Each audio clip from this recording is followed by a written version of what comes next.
All right. So yeah, you Well, wanted to hello talk everyone. about the music. Yeah, so far we haven't heard much of the music, but what we have heard, I am very impressed with. It has a very simplistic style to it, yet it's very fitting. Nintendo released a new video clip today of the glider, and in it is some more music in there that both myself and Nate, who is a coworker of mine at Zelda Informer, thought was very well put together, very well composed. So I'm looking forward to hearing more music from Breath of the Wild. I think it's a very good style for the game to have, and a very wise choice on Nintendo's part. Yeah, I remember whenever they were talking about the music at E3, what I really liked is that they said that the music is sort of dynamic. So the more intense a situation gets, like if you suddenly find yourself in a fight, then the music will get just as intense. But if you're just calmly walking around the overworld, the music will be as calm. And I think that's Hmm. something interesting that we haven't really seen before. I know in Skyward Sword they had different versions of the Bazaar song depending on which cellar you would go up to. It would be the same song, but the instruments would change. Hmm. So it's nice to see them bringing back that dynamic aspect of the music. Yeah, I definitely like that about Skyward Sword. There were times when I went into the bazaar, I would purposely walk into different parts of it just so I could hear the music changes that they had there. I thought that was a very nice touch. Yeah. If they do the same in Breath of the Wild, I'll be very pleased.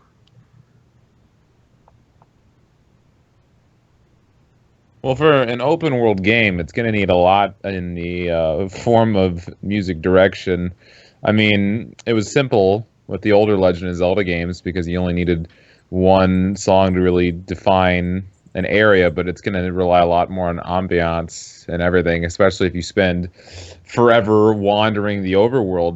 They're going to need most games have some form of variety. They play the same song over again, or they don't have any music whatsoever. So, Right. but I mean, knowing Nintendo normally anything they put out has amazing musical direction, especially with the Legend of Zelda series. So we'll just kind of have to wait and see. Yeah, I mean Zelda is known for a lot of very good tracks and music. Very good composers work on that music. So I'm sure Breath of the Wild will have that as well. I have faith in Nintendo.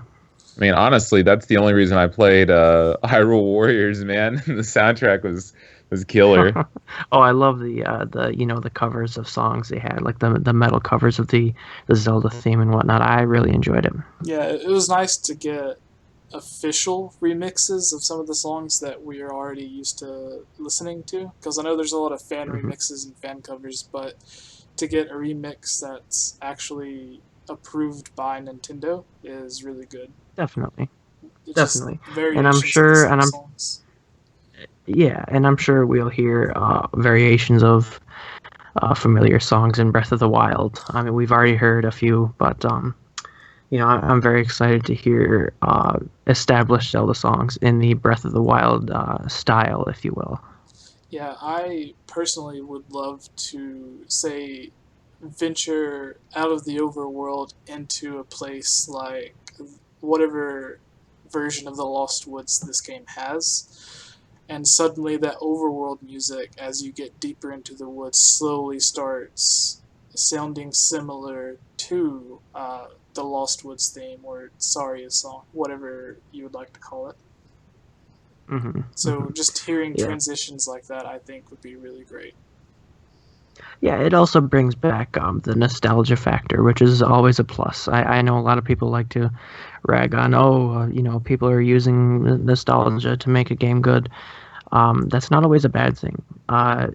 Feeling nostalgic because you're playing a new Zelda game and Ocarina of Time was, your first game that you played or your favorite game, and you hear these familiar tunes, and you remember the first time that you went into the Lost Woods in Ocarina of Time, and now you're in some woods in Breath of the Wild, and you're hearing the same theme. That's not a bad thing. That's a great thing to hear, and that's something that I too hope Nintendo will do. Yeah. Well, I mean, it's Sorry. part of a series for a reason, you know. I feel like when people rag on it for being nostalgic or using the same music, I mean, it's The Legend of Zelda. There's a reason why you're playing The Legend of Zelda. You like the other Mm-hmm. games. They just build upon what works. So, Right. If it ain't broke, don't fix it. and yeah, the art and sound direction is most certainly not broke.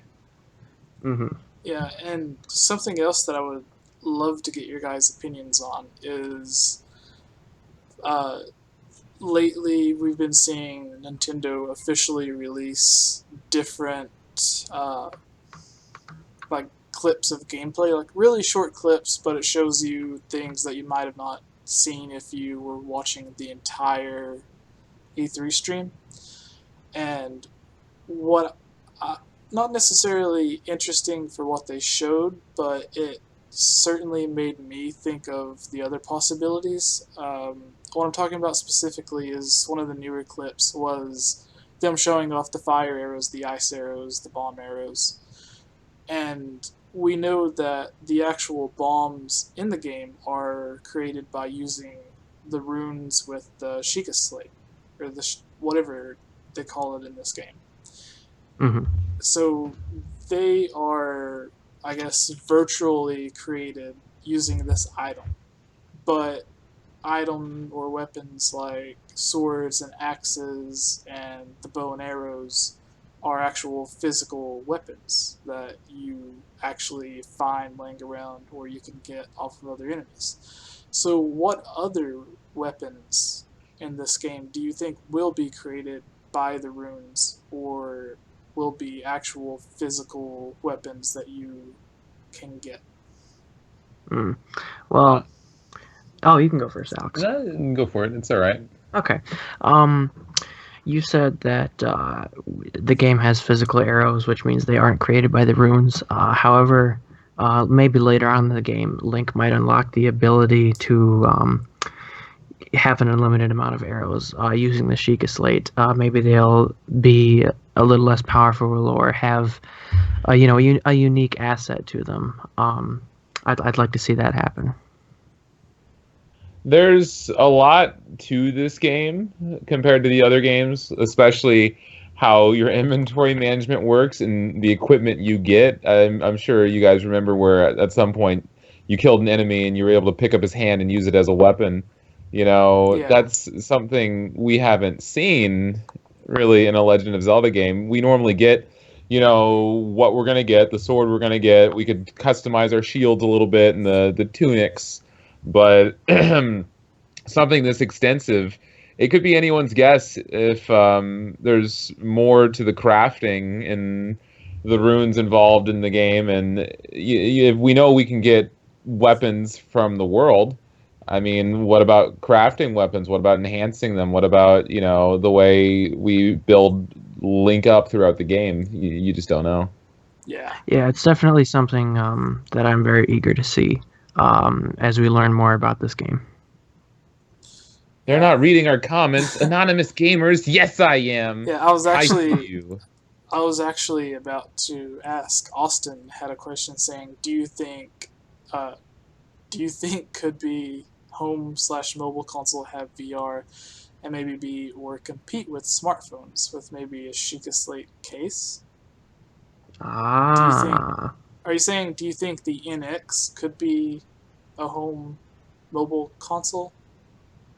I mean, that's what everyone already thinks it is. I mean, it's Yeah, incredibly disappointing to me because I I love Nintendo and I feel like the smartest step for them to make in this industry is to make another home console that's powerful and not try and make something mobile, but Japan's market loves mobile gaming. mm-hmm. But you never know what, well, not dogs. Someone take over. yeah. um, Yeah, I can definitely see why Nintendo is going portable with the NX if these rumors are true. Because when you think of handheld gaming, you don't think Sony. You don't think the Vita. You might think the PSP, but the PSP is gone. That's over with. Um, when you think of handheld gaming, you think of Nintendo. You think of the Game Boy, the DS, the 3DS. So I can understand why they're kind of going for a hybrid. They're merging their handheld and home console library, so to speak. I think it has potential, but I don't think it's what a lot of people want. But then again, I'm sure a lot of people will be pleased because Nintendo's handheld market right now is a lot larger than their home console market. The issue I have with the prospect of the NX being mobile, is that they're not going to be gaining back the fans they lost, especially with the last generation of gaming. You know, I want Nintendo to do really well. They give us some of the most unique games there are to play, and I would love to see them thrive. I just don't think it's a very smart marketing tactic. But as far as, Breath of the Wild and the NX, because we don't know what the NX is, how it's going to function, or anything, there could be so many different functionalities, for this game on there. Especially, we don't even know if there's going to be motion controls. We don't know. I'm just hoping that it's going to look better than it does on the Wii U version. Yeah, yeah. Jesse, if I was correct, did he ask something about VR in there? Yeah, he asked if it would be or include VR along with the home mobile hybrid thing. Well, here's something I've heard. This was discussed on the Nintendo Week podcast from Gamnesia. Um, if the rumors are true, um, the NX will have detachable controllers that are capable of motion controls. Um, and what's interesting about that rumor is the source of that rumor said similar to Vive controllers, which, as you all know, is a virtual reality console. If there was possibly some way you could detach the NX controllers, use them sort of like VR controllers, and have some sort of headset that you could attach the screen part of the NX to, and so you could wear it on your head, sort of like a VR headset. I could see that working. However, that would need a lot more power, and if the rumors are true, then NX might use NVIDIA Tegra X1, which I do not believe is powerful enough for VR, but it also might use NVIDIA Tegra X2, which is powerful for some VR. So I think it's possible. Do I think it's going to happen? I don't think so. It could though. It's a possibility. I know Nintendo has said multiple times that they are looking at VR, but they also said that they're waiting until the market becomes more mainstream because as of right now, VR is in headlines and it's all over, the gaming community, but it's not a very large market right now. I know people who have canceled their PlayStation VR pre-orders because they played it somewhere and they just weren't too impressed with it. It's a neat concept, but it's just not ready for the main market, I think, and that's why I don't think Nintendo will, go head first into it because the market needs to develop first. So it's possible, but I don't think it's going to happen. Yeah, I feel like Nintendo's way too safe of a company to make the first huge dive in the virtual reality. I mean, Yeah. especially with the new president and just the way they've been doing some things recently with their main IPs and the direction of their consoles. I would be completely amazed if they pulled another Wii on us, the original Wii. You know, hmm it, I just don't see it happening.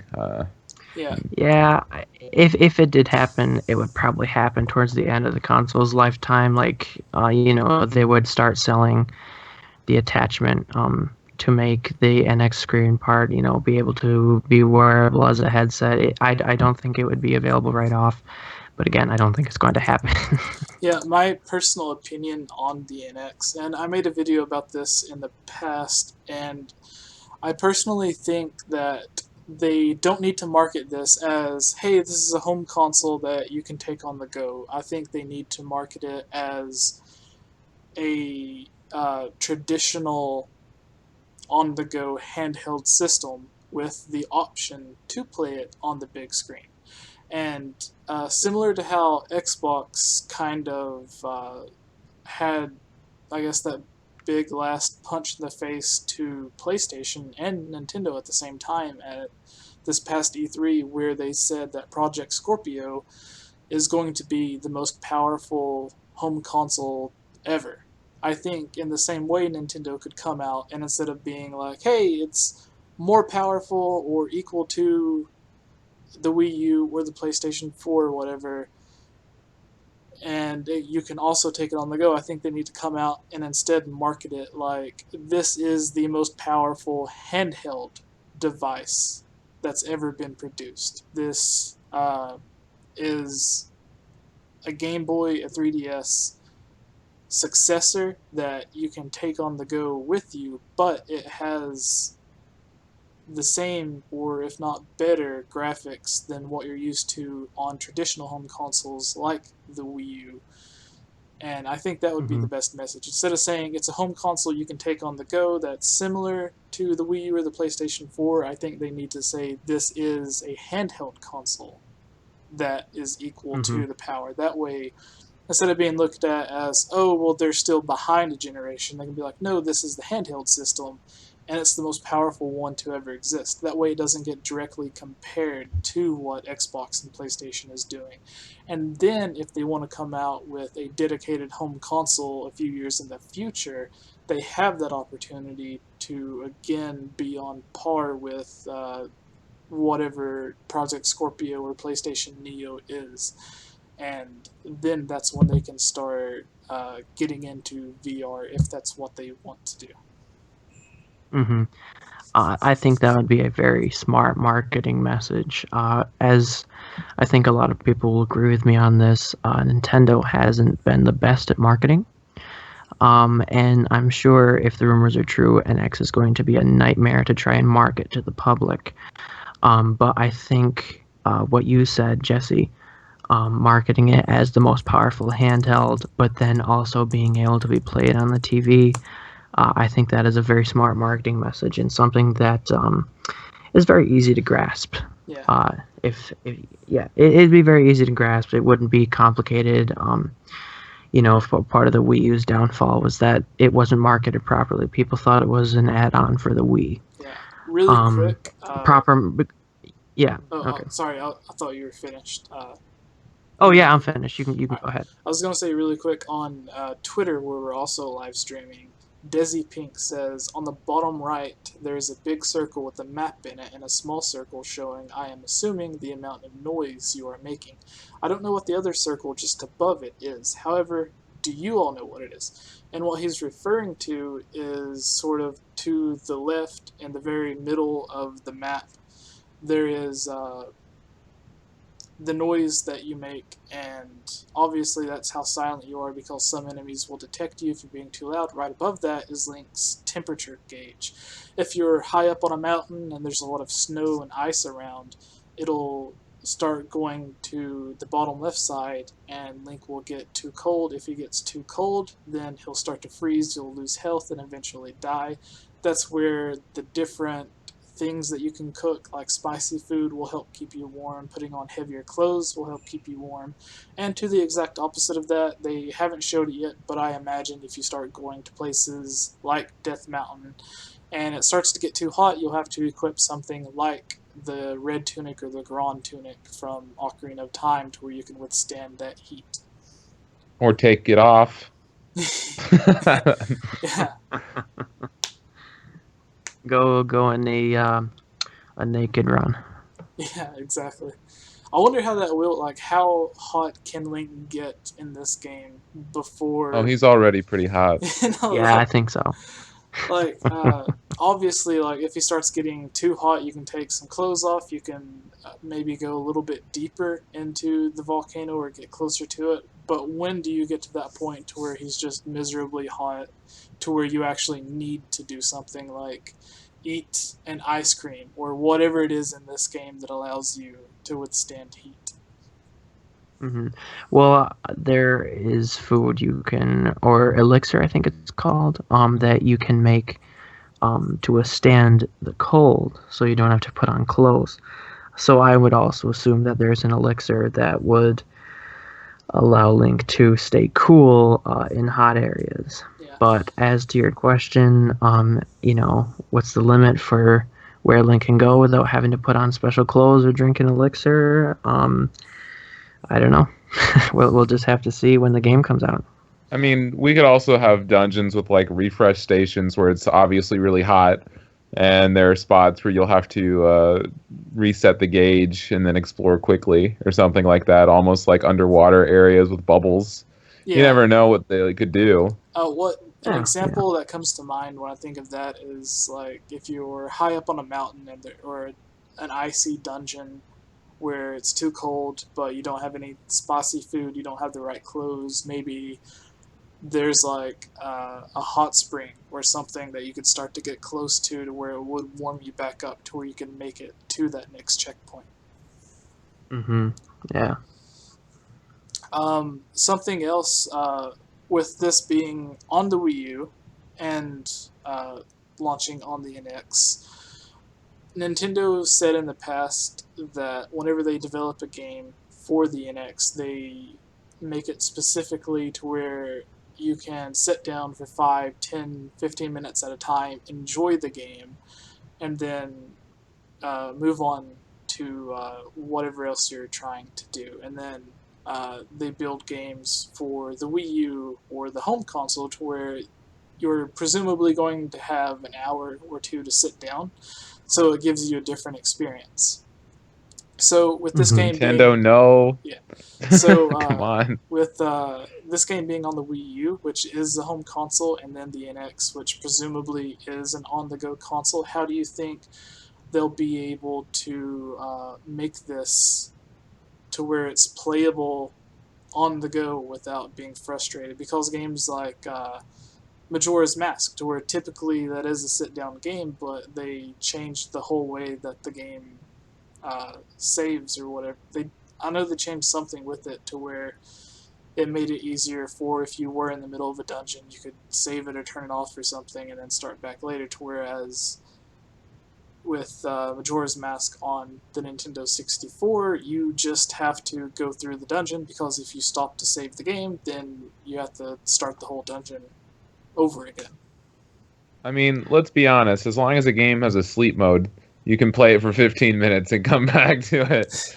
I mean, and Breath of the Wild has so much bite-sized content in it that you could easily, accomplish an objective or two and then, get up and go to work, or if you're waiting somewhere with your NX and it's portable, I think that's totally possible. To compare it to the Wii U version, though, I mean, they're going to be the same game, but can we expect, if the NX is such a tremendously different console from the Wii U, that we're going to get a lot of dual release games? Probably not. We're probably not going to see many games that are going to come out for both the Wii U and the NX. So having a more portable, business model with the games they put out could totally be, a plan or a motivation. I feel like Zelda's way too early of a title. Plus, it's coming out on the Wii U for that to really be their focus, though.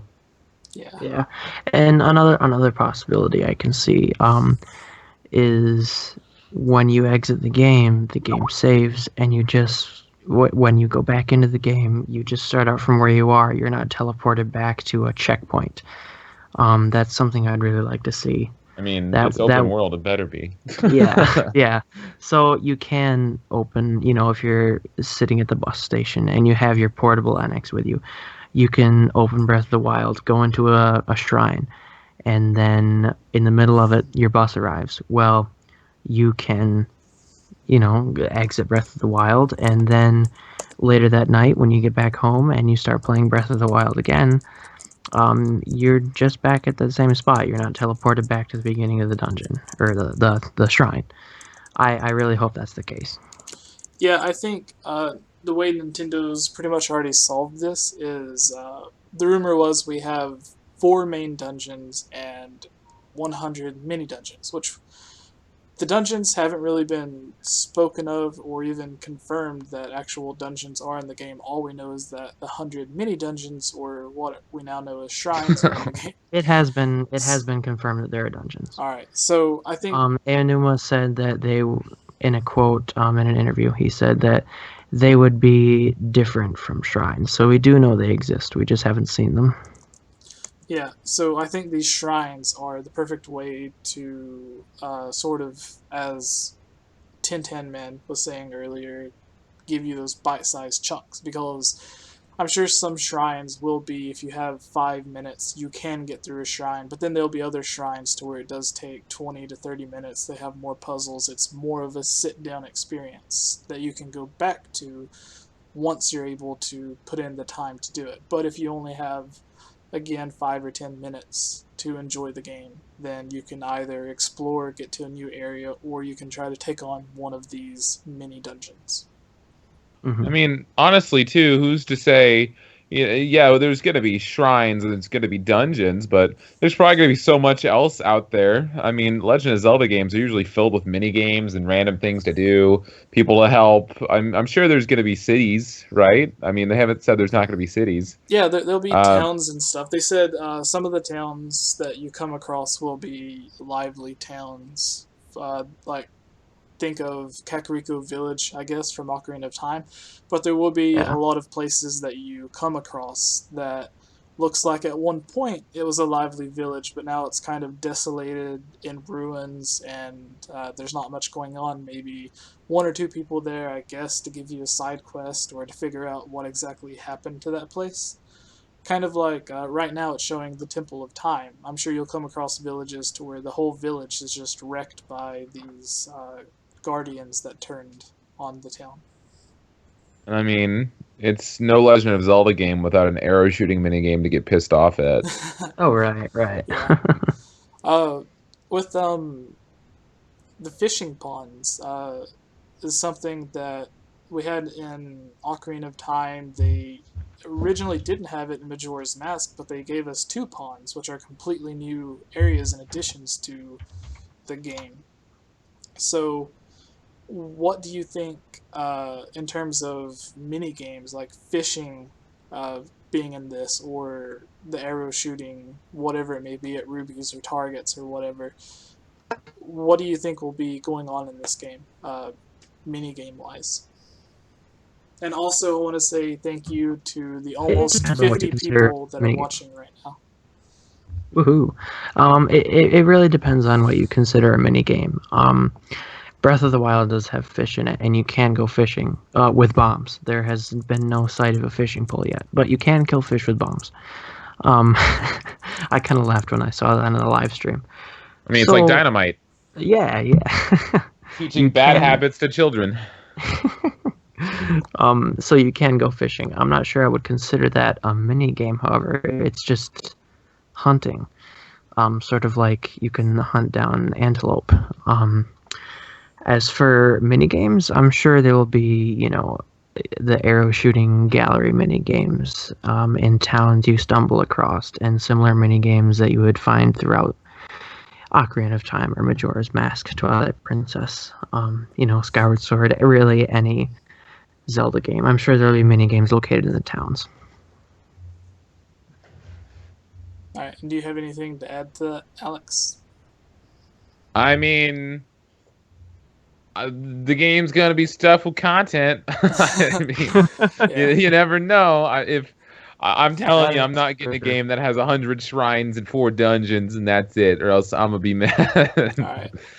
I'm sure there's gonna be ways, probably ways to acquire gear throughout the game are going to be associated with villages, and like it's always been getting a new shield. There's definite ways to add replayability to the game. There's going to be a lot of optional content, and I think that's the main thing. It's going to cater to what you want to do. And I mean, we've seen everything they've done in the past, all the kind of mini games and features, and there's going to be way more now, especially with the new tools we've seen, even that big, huge magnet. You never know what they're gonna do. Yeah. All right. So as we start to approach 60 people watching, which thank you, because I don't really do live streams, so it's awesome to know people were actually interested. Uh, I promoted the Gold. live stream on Zelda Informer's Twitter, just to let you know. Oh, awesome. So Goldliger says, "Do you think there will be fast travel in this game?" And that's already confirmed that you can go to the Sheikah Towers, and you can use those to fast travel to other towers, if I'm remembering correctly. Yes, you can.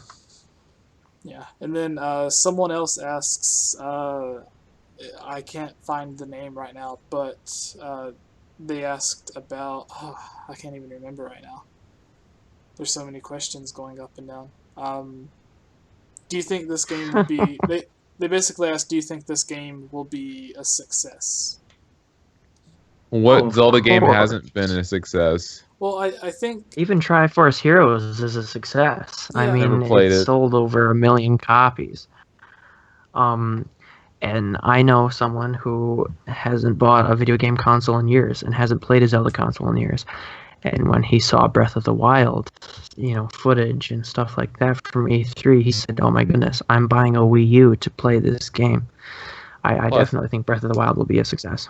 I've gone into so many bars and talked to so many chicks, and they're like, "What do you do?" Oh, I stream video games on Twitch every night. Video games? I love Legend of Zelda.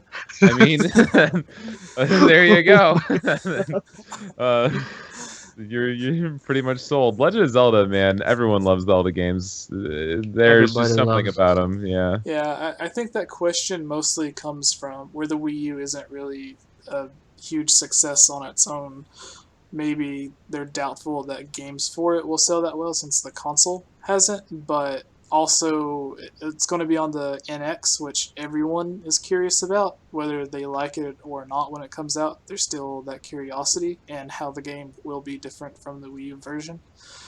And if the NX does turn out to be a handheld device, to think that you can play a game like Breath of the Wild on the go It's is, revolutionary. yeah, it's a crazy thought on itself. But someone else had a good question. They asked, "What do you think the Guardian Amiibo is going to do for this game?" And while we're answering that, what do you think the other Amiibo will do? We have the Link Amiibo, to where he's shooting the arrow. We have the Guardian Amiibo, and we know what the Wolf Link Amiibo does already. But what do you think the other Amiibos will do? Well, I know there's Link, the Archer Link amiibo, and then isn't there one where he's riding a horse? Yeah, I I think well, the it's like Guardian. the two artworks that they released are Hmm. basically the models for the Amiibo. Okay. Um. Well, maybe the Guardian amiibo. I'm at a loss as to what that one would do. I think the Link Archer amiibo would probably give you an arrow drop, similar to Twilight Princess HD, where you could tap Link or Toon Link and get items. I believe they were arrows. Um, I'm not sure what the Guardian would do, if it would give you a drop or anything. I, I'm not I, sure. I'm not sure I on this one. I feel like how we've seen the amiibos on Wind Waker HD and Twilight Princess HD. There, I don't think we're gonna get anything substantial. We're not gonna get access to like a horse or something through the amiibo. No, I mean they're no. I feel like they're probably just gonna be like game enhancements. Like if you had the Ganon amiibo and it made the game harder, and it could very well be ways to challenge yourself. It makes sense though that you would get item drops off of the amiibos too, but yeah, nothing. If it gives you way too many things, there's going to be a huge outcry of people who are like, "I don't want to buy amiibos. I'm not getting the whole game that I paid for because I need to buy plastic." I mean, it'll probably be just little ways to enhance the game without being mandatory. Yeah. Yeah. Pixel Bacon and Level 30 Dragon Enchanter both say hi, so hi to you. And Triforce Kid says, "How do you guys think towns will tie into the story?" And I believe it was Miyamoto already made the statement that the world the overworld will be sort of dynamic, as it'll change depending on what you do. You can take that any way that you want it. Obviously, we've seen little things like you can chop down a tree, use it as a bridge. That's technically changing the environment since you can get somewhere that you weren't able to previously. But maybe it's something to where it's like there's a village that's overran by monsters, but once you go and complete some side quest or dungeon, maybe that'll get rid of all the monsters in the town and suddenly it's populated, leading to more side quests. I think stuff like that's kind of possible, but what do you guys think? How do you think villages will be interpreted in this game since we haven't really seen any yet? Probably, we'll probably get a lot of guidance from the villages. Talk to NPCs, figure out maybe a little tips about areas nearby, items. Probably have some interactions with them, people that want us to do things. There's probably going to be shops. I mean, it would only make sense. Really, what you would kind of expect the villages to have. If with such a massive world, you're probably going to get lost. You're going to wonder, where to go, what to do, and I think those will provide kind of hubs for that. All right, and in terms of mini bosses, Yeah, I agree. yeah, like in terms of like mini bosses in the overworld, we've already seen the big rock monster that if you get too close, it just looks like a normal boulder in the overworld, but suddenly you're fighting a beast that's 4 or 5 times the size that you are. What other overworld mini bosses do you think you'll be able to encounter in this game? There's going to be a big boar. I mean, I don't know. There's going to be a giant bird. I mean, I'm not sure if this qualifies as a mini boss, but in the beginning of the trailer, we did see a huge skeleton walking behind a mountain. I would say, judging by the size of it, it will be a boss. I don't think it'll be a mini boss, but there's one example. I mean, there's got to be the bosses in the dungeons that are going to be pretty challenging, especially if we're going to have mini bosses. There's going to have to be a big scene for the actual legitimate bosses that we're going to be fighting. All right. And do you guys have any final topics that you would like to discuss for this game? Anything on your mind or at all? Link looks hot without a shirt on. He definitely Is Link does. finally going to get some action with Zelda? Well, I mean, come on. I think realistically that just depends. He did at the end of the Zelda is too. Of age. I mean, it was such a tease. I got so mad when I played Skyward Sword, dude. And they're about to kiss, and she falls off the freaking tower, and I'm like, all right, bro, I'm throwing my Wii out. This is going in the garbage. Well, Jesse. Yeah. Well, Jesse, you asked if he was of age, and he's been asleep for 100 years. I think he's of age. All right. Yeah, I have a friend, Amanda, who is pretty much obsessed with the whole idea of Link and Zelda being in a relationship, and she looks at Skyward Sword as just a giant tease for that. Well, I mean, that game shipped them together. It just never gave you any sort of... Yeah. I mean, after that game ended, they were doing it. Yeah. All right. Well, I mean, when the curtain went down, yes. Before we head off of here, why don't you guys go ahead and let them know who you are, what you do, where they can find you, and what your favorite Zelda game is, and why it's your favorite. Alex, Okay. do you want to go first? Sure. Why not? I'm 10 Man, known as 10 or Alex or whatever. I am a Twitch broadcaster, live every night, 6 p.m. until pretty late. Just dabbled into YouTube lately. Currently doing a Pokemon randomizer Nuzlocke. Never played a Pokemon game before, which I'll be doing right after this, actually. So if you guys want to find me, anything about me, it's 10 Man, TenTanMan. Super happy to have the chance to sit here and talk to you guys, even though I don't play. I mean, I play all the Zelda games, but I have not really kept up to date with a lot of the Breath of the Wild footage since E3. So I think I did a good job keeping up. My favorite Legend of Zelda game is A Link to the Past. That was the one that I really got immersed in when I was younger. And Super Nintendo will always hold a big part of my heart. Wind Waker's number two though. But yeah, that's me. All right. Well, I am Darren WR the second. You can find me on Twitter at RealDern. That's Real DRN. I am the managing editor at Zelda Informer, in charge of the news team. You'll probably see my name on the front page a lot if you go there, ZeldaInformer.com. My favorite Zelda game is A Link Between Worlds because it was able to combine the nostalgia of A Link to the Past with more modern game design and a fun new mechanic. The wall merging, I think, is just a great balance of old and new that really makes it a wonderful Zelda game. All right. And I am Jesse. You, since you're watching this, probably already know who I am. Zelda theories and whatnot. My favorite Zelda game right now, probably Majora's Mask, because it's really the only Zelda game that gives you all of these interconnecting side stories to where if you don't feel like conquering a dungeon or taking on a boss, you still have a lot of things that keep the story going to where you can basically do one side quest that connects to another, that connects to another, and then you have to go back in time to start a new side quest. That it's all just a big tangled spider web, and I think it's awesome. Yeah.